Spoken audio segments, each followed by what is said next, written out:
I do want to address the tragic situation that we saw in Minneapolis today that unfolded on the streets. It occurred with DHS law enforcement as they carried out their lawful duties to keep Americans safe in the threat of criminal illegal aliens in this country. At 9:05 a.m.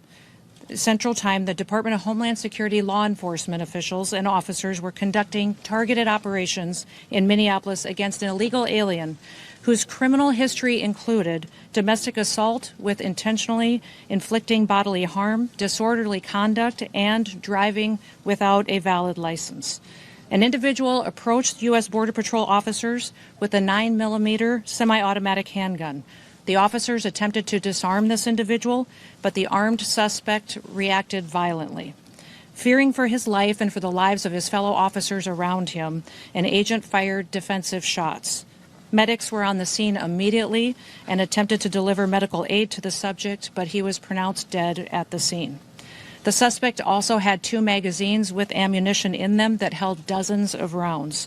He also had no ID. This looks like a situation where an individual arrived at this scene to inflict maximum damage on individuals and to kill law enforcement. About hundreds of protesters then showed up at the scene. They began to obstruct and to assault law enforcement officers. We saw objects being thrown at them, including ice and other objects, and a rampant assault began, and even an HSI officer agent's finger was bitten off.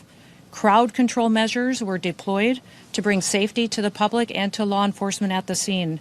And once again, I want to remind everybody that this situation and this tragedy did not have to happen.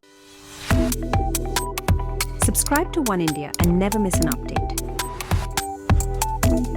Download the One India app now.